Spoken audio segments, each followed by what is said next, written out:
d'aujourd'hui, c'est un message d'espoir. Je n'ai pas mis de titre, parce que ça découle d'une méditation. Une méditation sur Joël 2, 25. C'est un message d'espoir.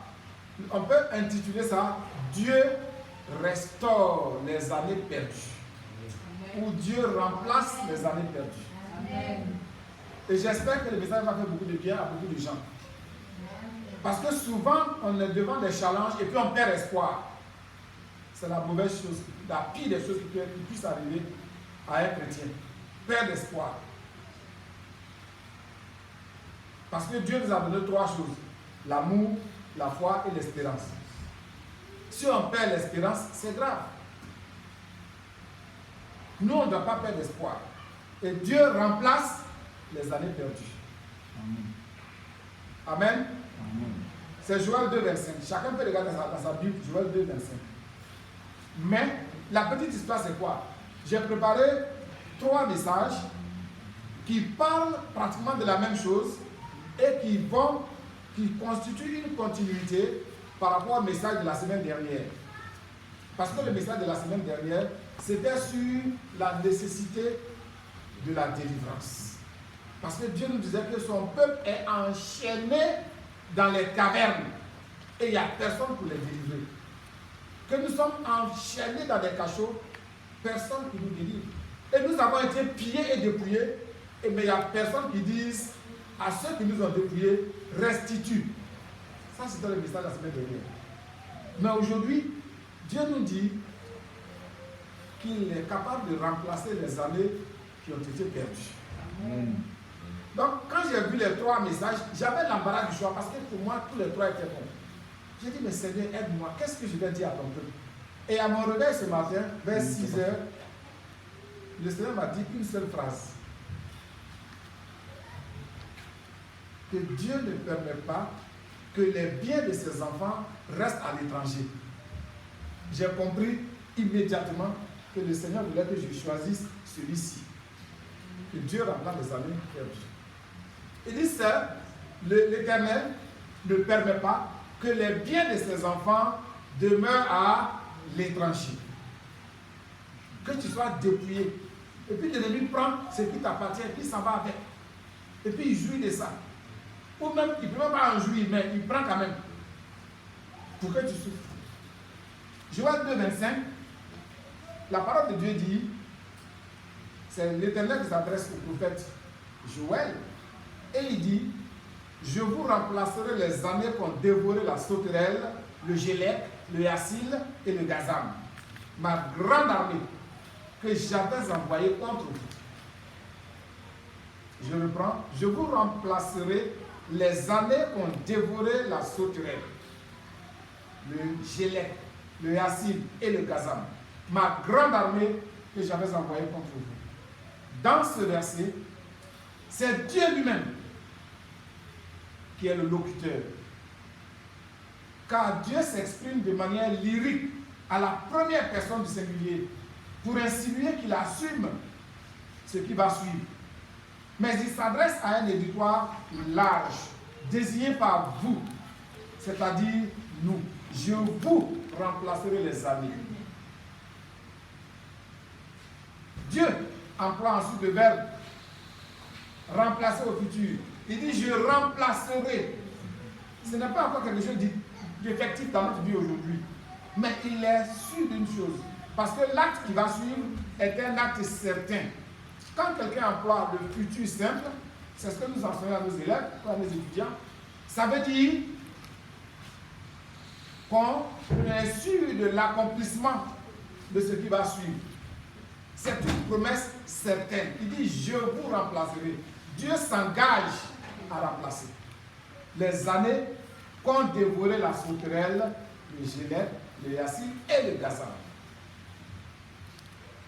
C'est-à-dire que Dieu va restituer, il va recréer, reconstituer et il fera revenir ces années perdues que nous avons perdues à cause de l'action des insectes destructeurs. Parce que tous les 4 insectes qui ont été suscités sont des insectes destructeurs. C'est-à-dire, de façon imagée, il s'agit des sorciers, des démons et des principautés sataniques qui nous ont dépouillés, comme on l'a vu la dernière fois dans Ésaïe 42 au verset 28. Donc si nous avons perdu beaucoup de temps, quel que soit notre âge, quand nous avons même l'impression d'avoir raté notre vie, même si rien ne nous a réussi pendant 50 ou 60 ans, si nous gardons espoir, si nous gardons les yeux fixés sur Jésus-Christ, nous devons être sûrs d'une chose, qu'on doit toujours regarder à Dieu avec espérance, avec confiance. Parce que nous savons qu'il est le maître des temps et des circonstances. Même quand tu as 60 ans, tu vas penser que ma vie est finie, je n'ai pas encore réussi, mais c'est Dieu qui décide quand il met un point final à ta vie. Amen. Donc le temps n'est pas perdu. Le temps même est soumis à Dieu. C'est lui, Dieu, qui existait avant le temps. Dans l'éternité passée, c'est lui qui a créé le temps. Donc nul autre que Dieu ne peut faire revenir le temps si ce n'est le Seigneur lui-même. Mais il nous donne l'assurance. Je vous remplacerai les années. C'est Dieu seul qui peut faire ça. Parce que dans ta vie, si tu as perdu une seconde, tu ne peux pas la rattraper toi-même. C'est un peu comme le film de Samuel L. Jackson. Il devait aller au tribunal pour une affaire de garde d'enfants, après sa séparation avec sa femme. Et à cause d'un accrochage sur la route, il a perdu 20 minutes. À cause des 20 minutes, le juge a donné le verdict contre lui. Et il était fâché. Il dit, mais il demande à celui qui l'a approché, est-ce que tu peux me restituer 20 minutes de mon temps? Ce n'était pas possible. Mais Dieu dit, moi Dieu, je vous remplace les années qui ont été dévorées par la souterraine, par le gelé, par le yassir et par le dassa. Ma grande armée que j'avais envoyée contre vous, c'est Dieu seul qui est capable de faire ce miracle.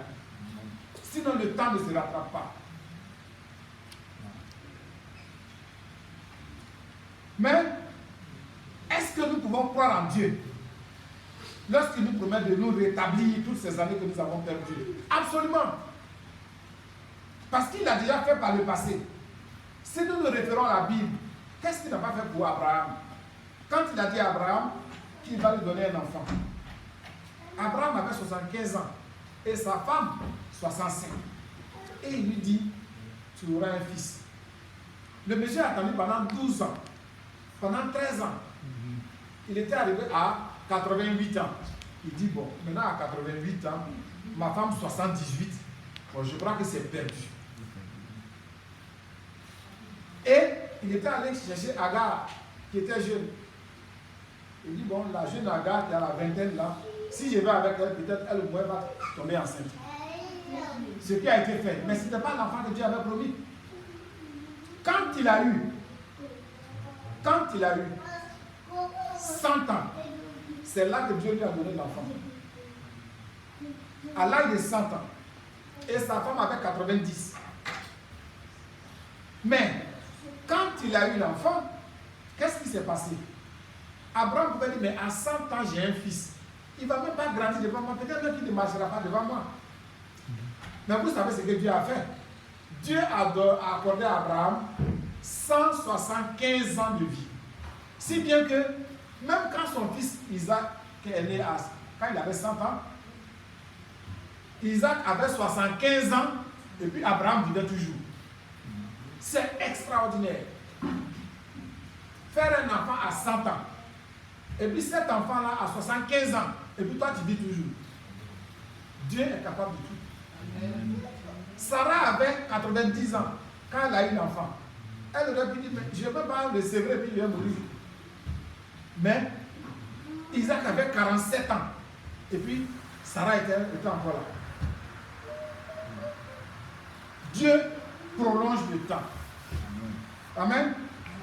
Donc c'est pour cela que lorsque Dieu s'exprime lui-même, lorsqu'il prend des engagements vis-à-vis de nous, nous devons lui faire entièrement confiance.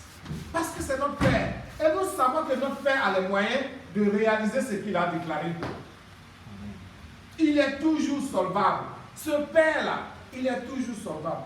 Moi, tel que je suis, si mon fils Ange Daniel vient à moi et me dit, papa, achète-moi je sais pas moi, même une bicyclette aujourd'hui, je vais lui dire, ah, mon fils, pour le moment, je n'ai pas l'argent. Attends dans 2 mois. S'il me dit, achète-moi une voiture, je dis, moi, je n'ai pas de voiture. Comment j'ai fait? Mais notre Père Céleste, il est toujours solvable. Il n'est jamais à découvert. C'est un monsieur qui a l'argent tous les jours. Et il a les bénédictions dans son sac tous les jours. Donc quand il nous fait une promesse, on peut lui faire confiance. Parce qu'il est capable de remplir sa promesse.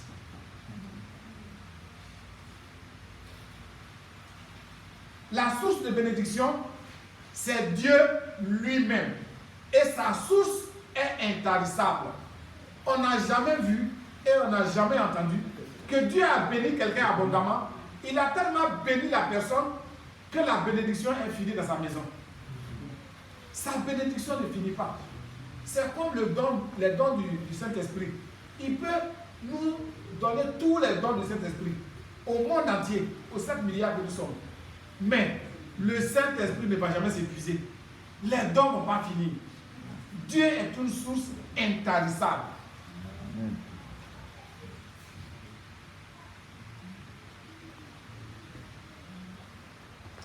Donc, voici pourquoi, quand Dieu nous fait une promesse, nous devons lui faire confiance. Dieu, c'est la source de la vie et de la vie éternelle. Il est la source de toute grâce et de toute bénédiction. Maintenant, qu'est-ce que Dieu nous dit? Il dit qu'il va remplacer les années. Mais quelles sont ces années dont il parle? Il dit que ce sont des années qui ont été dévorées par la sauterelle, le gelé, le acide et le gazan. Il a cité 4 types de criquets, de sauterelles, d'insectes. 4 types d'insectes. Ce qu'on peut dire brièvement sur ces insectes, le premier, c'est la sauterelle. C'est un insecte qui a de longues pattes et puis qui saute dans les herbes. C'est un insecte qui dévore la verdure, les herbes, les sauterelles. C'est des criquets. Ensuite, il y a le gélec. Le gélec, c'est aussi une catégorie de sauterelles. Mais ce qu'on peut dire, grosso modo, quand on regarde les 4 criquets, les 4 types de sauterelles, c'est que ce sont des démons au plan spirituel. Ce sont des démons. Dieu a utilisé simplement l'image des insectes parce que quand dans un pays, il y a des criquets pèlerins qui arrivent, qu'est-ce qu'ils font? D'abord, ils viennent de nulle part. On ne sait pas quel est leur point de départ, quelle est leur origine. Mais quand ils descendent dans un pays comme le Sénégal, ils couvrent toutes les surfaces du pays où il y a de la verdure, les arbres, les herbes, les champs.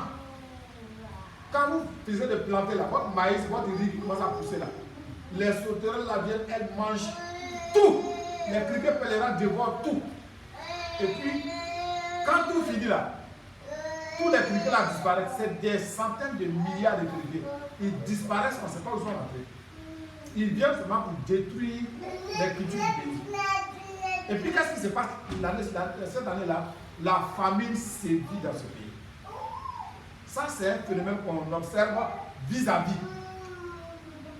Dieu utilise la même image. Pour dire que dans nos vies, il arrive des moments où lui-même, Dieu, il envoie contre nous une grande armée pour dévorer ce qui est à nous. C'est là qu'on tourne en rond, on perd beaucoup de choses. Ces sauterelles sont des démons, des sorciers, des forces des ténèbres, des principautés diaboliques qui nous volent le fruit de notre dur labeur. On ne les voit pas forcément à l'œil nu. Quoique de temps en temps, on voit vraiment les criquets pèlerins qui envahissent les pays. Mais ces démons et ces forces des ténèbres, on ne les voit pas à l'œil nu. On constate seulement l'effet dévastateur de leur travail dans nos vies. C'est alors que nous travaillons dur sans rien récolter. On reste pauvre. malgré notre intelligence, malgré nos diplômes, malgré nos initiatives, malgré nos investissements, tout plonge dans le néant. Nous sommes surendettés. Nous ne prêtons pas aux autres, mais c'est toujours nous qui empruntons aux autres pour être humiliés. On peut savoir par ces signes que les sauterelles, les gélettes, les acides et les gazans sont en train de dévorer notre champ. Nous ne parvenons pas à nous marier. Ou si nous sommes mariés, nous n'arrivons pas à procréer. Ou même si nous avons des enfants, ce sont des fainéants. Des enfants qui font la honte de leur père et qui font la désolation de leur mère. Ce sont des voyous, des drogués, des soulards, des prostituées et des débauchés. Ils ne servent à rien et ils passent la moitié de leur temps en prison à cause des nombreux crimes qu'ils commettent. Notre cœur saigne parce qu'on a eu des enfants. Notre vie est malheureuse lorsque la sauterelle nous dévore les années. Même le fruit de nos entrailles nous cause alors préjudice et peine. Mais le Seigneur cite aussi d'autres formes de sauterelles, comme le gélet, qui est une sauterelle d'une certaine espèce. Les Anglais appellent ça the hopper. C'est le criquet. C'est lui qui saute comme ça. Il bondit. Le hyacinthe, c'est aussi une forme de sauterelle. Le hyacinthe est un consommateur et un dévoreur. Consommateur et dévoreur. C'est un destructeur. Et puis le gazan, c'est une sorte de sauterelle qui vit dans les palmiers. C'est comme une chenille d'une certaine espèce.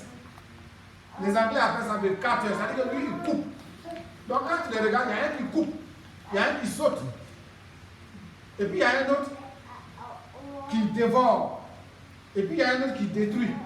Quand tu vois dévorer, détruire, couper, tu sais que c'est le diable. C'est lui qui vole, qui pille, c'est lui qui pille, c'est celui qui dévore et c'est celui qui tue. Donc tous ces insectes se retrouvent autour des termes destructeurs, pilleurs. Ils coupent, ils détruisent et ils dévorent. Donc, voici les adversaires auxquels nous avons affaire. Mais ce sont des métaphores pour désigner les démons, les esprits impurs, les sorciers, les forces du mal et les forces des ténèbres qui détruisent nos biens, qui saccagent nos champs, qui mangent nos investissements, qui bouffent le travail de notre qui bouffent le fruit de notre travail. Ce sont eux qui bloquent les bénédictions physiques en les volant dans le plan spirituel. Les difficultés que nous avons dans la vie physique sont la résultante des actions des démons. Si quelqu'un a un diplôme et puis pendant 10 ans, 20 ans, il ne travaille pas, c'est que dans le monde spirituel, il y a une opposition coriace à ce qui se réalise. Quelqu'un se marie pendant 10 ans, 20 ans, il n'y a pas d'enfant, il y a une opposition coriace. Parce que le diable vole jusqu'à l'enfantement. On ne sait pas ce qu'il fait avec. Ou bien tu travailles, tu n'arrives pas à économiser. Tous les jours, il y a de faux problèmes qui te tombent dessus avant la fin du mois. De sorte que quand le mois finit net, tout ton argent rentre là-bas. Il y a une opposition. Dans le spirituel, il y a quelque chose qui est là. Voici pourquoi il faut faire la délivrance.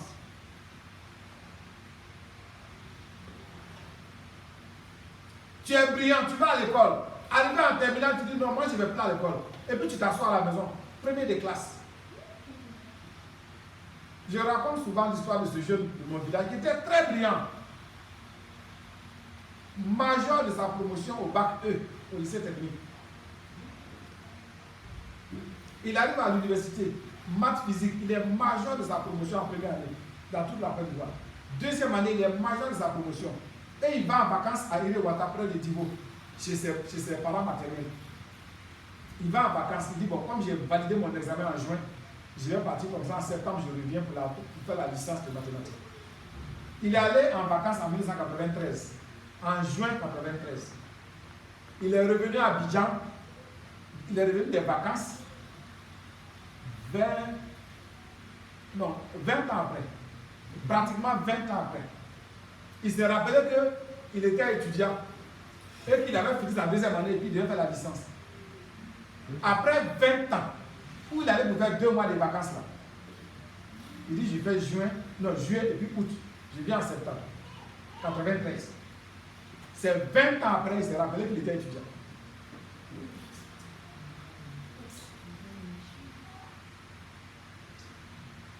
Tu peux savoir que la sauterelle, le gilet, le racine et le gazam ont dévoré ton champ.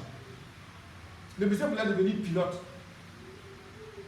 Il allait avoir un salaire de moins 7 millions par mois. Mais il est assis maintenant. Il est professeur de mathématiques à l'école privée. Où on donne peut-être 100 000. Il donne 90 000 par mois. Quelqu'un qui voulait devenir pilote.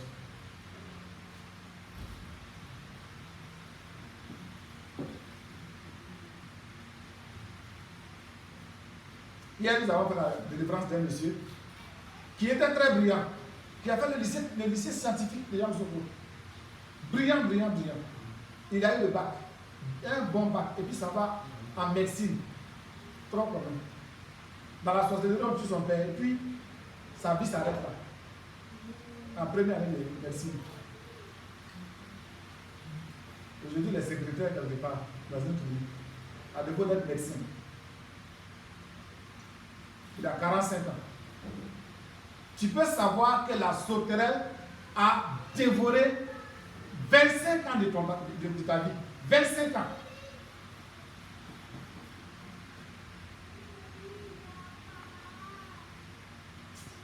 C'est une réalité. Le monde spirituel est véritable. Les esprits impurs mangent tout, ils volent tout. Mais quand tu observes ta vie, tu peux voir les catastrophes, tu peux voir les blocages de tout genre, les problèmes à n'en plus finir. Pourtant, l'homme n'est pas né pour souffrir. L'homme est né pour être heureux sur la terre, selon le design de notre Dieu. Si nous souffrons, c'est l'ennemi qui en a voulu ainsi. Le plus surprenant, Dieu appelle ses criquets ma grande armée que j'ai envoyée contre vous. Ah, donc Dieu aussi peut nous maudire. Il dit c'est sa grande armée. Il a envoyé ça contre nous. Pourquoi il nous a livrés à ces gens-là? Deux choses. Les sauterelles sont la grande armée de Dieu. Elles combattent pour Dieu, contre nous, sur ordre de l'Éternel lui-même. Pourquoi donc Dieu qui est si bon, si miséricordieux, si gracieux peut-il choisir d'envoyer contre nous une grande armée aussi dévastatrice? Eh bien, c'est parce que nous nous sommes rebellés contre Dieu. Nous avons ignoré ses avertissements, ses mises en garde. Nous nous sommes éloignés de ses voies et Dieu nous a maudits. Quand c'est lui-même qui nous maudit, comme c'est le cas dans Deutéronome 28, du verset 15 à 63, plus rien ne peut nous secourir. Car quand Dieu te maudit, qui va enlever la sentence? Qui va enlever la malédiction? Personne. Quand tu tombes entre les mains du Dieu vivant, personne ne peut te délivrer. C'est toi-même qui fais ta délivrance. Comment? Par la repentance. Tu regrettes ce que tu as fait. Et puis tu pleures tout sur ton sort. Et puis tu demandes pardon à Dieu. C'est là que Dieu enlève la malédiction. C'est le seul moyen, la repentance. Il n'y a rien d'autre. Aucun féticheur ne peut t'aider. Aucun marabout ne peut te sortir de la malédiction de Dieu. Aucun pasteur. Tout ce qu'un pasteur peut faire, te conduit à la vraie repentance. Et puis Dieu lève la sentence. Vous savez, dans Deutéronome 28, Dieu a maudit. Il a fait des promesses de malédiction au peuple d'Israël et à nous. On va lire un peu ce que Dieu dit. Dans Deutéronome 28, verset 15 à 63. Quelles sont les malédictions que Dieu a prévues? Quand on va lire ça, c'est la Bible qui dit, c'est pas moi qui dis. Si tu vois dans ça un phénomène qui est dans ta vie, sache que tu as péché contre l'Éternel, notre Dieu, et que tu es tombé sous le coup de sa malédiction. La solution pour que tu en sortes, c'est la repentance. Je ne sais pas si je suis clair. On va lire rapidement sans commenter. Si tu vois dedans une manifestation dans ta vie, là où tu es, sache que tu as péché contre Dieu. Et que c'est Dieu lui-même qui te frappe de malédiction. Dans ce cas, tu as besoin de faire la vraie repentance pour que Dieu lève ton malédiction. Dieu dit, verset 15, mais si tu n'obéis point à la voix de l'Éternel ton Dieu, si tu n'observes pas et ne mets pas en pratique tous ses commandements et toutes ces lois que je te prescris aujourd'hui, voici toutes les malédictions qui viendront sur toi et sur ton et qui seront ton partage. Deutéronome 28, verset 16 maintenant. Il dit, tu seras maudit dans la ville et tu seras maudit dans les champs. Pourquoi? Parce que tu as désobéi à la voix de l'Éternel. Et tu n'as pas mis ses commandements en pratique. Verset 17. Ta corbeille et ta huche seront maudites.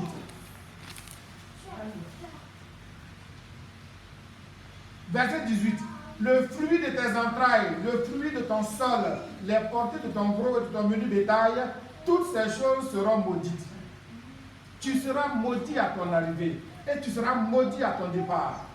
L'Éternel enverra contre toi la malédiction, le trouble et la menace au milieu de toutes les entreprises que tu feras, jusqu'à ce que tu sois détruit, jusqu'à ce que tu périsses promptement, à cause de la méchanceté de tes actions qui t'aura porté à m'abandonner.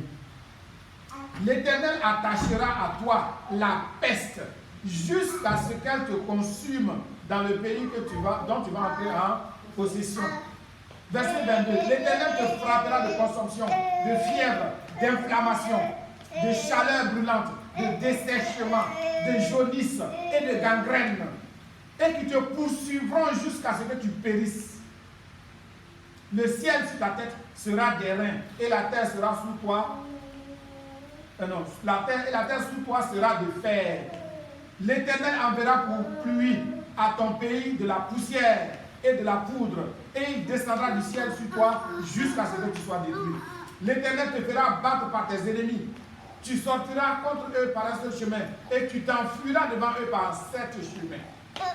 Et tu seras un objet de froid pour tous les royaumes de la terre.